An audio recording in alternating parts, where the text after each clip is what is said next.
নমস্কার সবাইকে, আশা করি সবাই ভালো আছেন। আমি চলে এসেছি বিপ্লব মণ্ডল নেক্সট ভিডিও নিয়ে। তা চলুন আজকে মার্কেটে কি হয়েছে সারাদিন দেখা যাক। দেখতেই পাচ্ছেন, আমি ছোট্ট করে দেখাই। 5 তারিখ নাগাদ মার্কেট কিন্তু এই জায়গা থেকে স্টার্ট হয়ে প্রথমে একটা ভালো ফল হয়েছে। 45 মিনিটের একদম একটানা তিনটে দেখুন পুরো বড় বড় লাল ক্যান্ডেল। তারপরে মার্কেট কিন্তু কিছুটা সাইডওয়েজ হয়েছে, হালকা আপে, সাইডওয়েজই ধরতে পারেন এটা।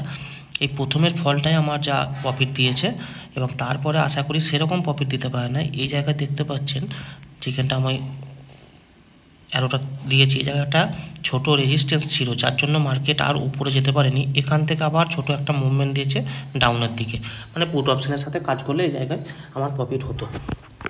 খুব একটা ভালো মুভমেন্ট নেই। তো নেক্সট চলে যাই আমি সেন্সেও একই থাকবে। আপনারা আশা করি লক্ষ্য করেছেন সেন্সেক্স এবং নিফটির যে চার্টটা পুরোটাই একই চার্ট। হ্যাঁ দেখুন, এটাও সেম, আপনাকে যেটা নিফটিতে বললাম এটাও সেম। সেন্সেক্স এই দেখুন এতটা ভালো একটা ডাউন মুভমেন্ট, তারপরে সাইডওয়েজ, এইখানে রেজিস্ট্যান্স থাকার জন্যে এতটা নেমেছে। কারণ এখানে রেজিস্ট্যান্সটা আছে, কারণ হচ্ছে আপনার বাঁ দিকটা আপনারা লক্ষ্য করুন, দেখুন এই দেখুন এখানে একটা রেজিস্ট্যান্স পেয়েছে। এই জায়গাটা একটা রেজিস্ট্যান্স পেয়েছে, এইখানে আগের দিনও ধাক্কা খেয়েছে আগে একবার, দিয়ে মার্কেট ফল করেছিল, একটা বড় লাল ক্যান্ডেল তৈরি করেছিল। তো এই জায়গায় একটা আমার সাপোর্ট রেজিস্ট্যান্স হতে পারে। এই দেখুন একটু ভালো করে দেখায়, আমি একটা টেনে দেখাচ্ছি, সুবিধা হবে আপনাদের। এই যে এখানে আমি যে রেজিস্ট্যান্সটা বললাম, কেন বললাম, আচ্ছা হলুদ কালারটা একটু চেঞ্জ করি, দেখে নিন। দেখুন এখানে একটা বড় চারটে ক্যান্ডেল জুড়ে আমার কিন্তু একটা বড় একটা ক্যান্ডেল ডাউন দিয়েছিল। এইখানে যখন আমার সাপোর্ট ছিল, সাপোর্টটাকে দেখুন বারবার ধরে ধাক্কা খেয়েছে, বেশি ভেঙে নামতে পারেনি, আবার সাপোর্টটাকে কিন্তু রেজিস্ট্যান্সে পরিণত করেছিল, রেজিস্ট্যান্সকে ভেঙে উপরে চলে গেছিলো। আমি আগেই বলেছি সাপোর্ট রেজিস্ট্যান্সে পরিণত হয়, আবার রেজিস্ট্যান্স সাপোর্টে পরিণত হয়, সেম জিনিসটা এখানে দেখতে পাচ্ছেন। তো এই যে রেজিস্ট্যান্সটা আগে যেটা সাপোর্ট ছিল, এইটাকে কিন্তু রেজিস্ট্যান্স করে ও আবার নিচের দিকে মার্কেট অলরেডি দেখুন ছোটো একটা মুভমেন্ট দিয়েছে। তো এই হচ্ছে সেন্সেক্স। তাহলে আজকে এইটুকু বুঝতে পারছি যে আমরা নিফটি এবং সেন্সেক্স পুট অপশানের সাথে ট্রেড করেই প্রফিটেবল হয়েছি, কল অপশানে সেরকম প্রফিটেবল নেই। ব্যাঙ্ক নিফটিটা একটু ছোট্ট করে দেখে নিই চলুন। ব্যাঙ্ক নিফটি আমার যেটা ছিল, ব্যাঙ্ক নিফটি সাপোর্ট কী বলেছিলাম আমি, 55,450। আগের দিনকে আমি যেটা সাপোর্ট বলেছিলাম 55,450, 56, ব্যাস।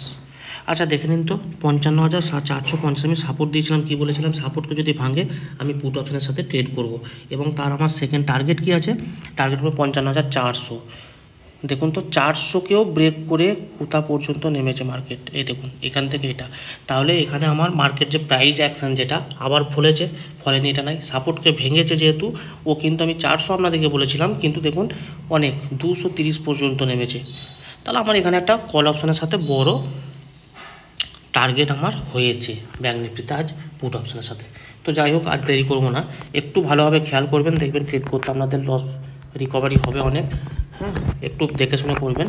তো চলুন কালকে কী হবে সেটার জন্য বলে দিই। অলরেডি নিফটিটা আমি লিখে রাখলাম। নিফটির সাপোর্ট কালকে হচ্ছে 24,500, সরি, কালকে নিফটি আমার সাপোর্ট থাকবে সেটা 24,600 সাপোর্ট থাকবে। এটা একটু ভুল হয়েছে, 24,600, এটা 600, আমার 24,600 ফার্স্ট সাপোর্ট থাকবে। যদি একে ভেঙে যায় মার্কেট তাহলে আমার 24,500 হবে, নেক্সট টার্গেট হবে 24,500, বোঝাতে পারলাম। আচ্ছা সেম জিনিস রেজিস্ট্যান্স কী থাকবে, 24,700 কালকে রেজিস্ট্যান্স থাকবে। যদি 24,700কে ভেঙে উপরে যায় মার্কেট তাহলে আমি কল অপশানের সাথে ট্রেড করব 24,800, নেক্সট আমার টার্গেট থাকবে, বোঝাতে পারলাম। চলুন সেন্সেক্স কালকে থাকবে 80,600, যদি এই সাপোর্টকে ভেঙে নিচে নামে পুট অপশানের সাথে ট্রেড করব, এবং 80,500 নেক্সট টার্গেট আমার থাকবে। রেজিস্ট্যান্স কী থাকবে সেন্সেক্সের, 81,000 রেজিস্ট্যান্স। যদি একে ব্রেক করে উপরে যায় ভেঙে, আমি কল অপশানের সাথে ট্রেড নেবো সঙ্গে সঙ্গে। আমার নেক্সট টার্গেট থাকবে 81,100 এবং 200 পর্যন্ত টার্গেট রাখতে পারি। যদি এটাকে ভাঙতে পারে তাহলে এটাকে যদি ভেঙে দেয় আমি 200 পর্যন্ত যাব। চলুন ব্যাঙ্ক নিফটি কী আছে কালকে সাপোর্ট, ব্যাঙ্ক নিফটি 55,200, 55,200কে যদি ভেঙে নিচের দিকে আসে আপনারা ট্রিগার পেলেন, সঙ্গে সঙ্গে এন্ট্রি করবেন পুট অপশানের সাথে এবং নেক্সট টার্গেট থাকবে 55,100। আচ্ছা, সেম জিনিস রেজিস্ট্যান্স 55,500, যদি ভেঙে উপরে যায় সঙ্গে সঙ্গে কল অপশানের সাথে আমরা ট্রেড করব, নেক্সট টার্গেট থাকবে 55,600। আশা করি বোঝাতে পারলাম। আমি ছোট বোর্ড বলে হয়তো অসুবিধা হচ্ছে দেখতে, আমি সেই জন্য মুখে বলতে বলতে আমি লিখেছি যাতে আপনাদের কোনো অসুবিধা না হয়। তো যাই হোক, খুব সাবধানে ট্রেড করবেন, লস কম করুন, লাভ বেশি করুন, এটুকুই আমি আশা রাখবো। খুব ভেবেচিন্তে করবেন, যে জায়গায় ডাউট থাকবে এন্ট্রি করবেন না, কারণ ক্যাপিটাল আপনার নিজস্ব। হ্যাঁ, তো চলুন আজকের ভিডিওটা এই পর্যন্ত থাক। যদি ভালো লাগে ভিডিও লাইক, কমেন্ট, শেয়ার এবং সাবস্ক্রাইব অবশ্যই করবেন। কালকে আবার দেখা হবে, দেখা যাক কালকে মার্কেটে কী হয়। Tata, bye bye, good night.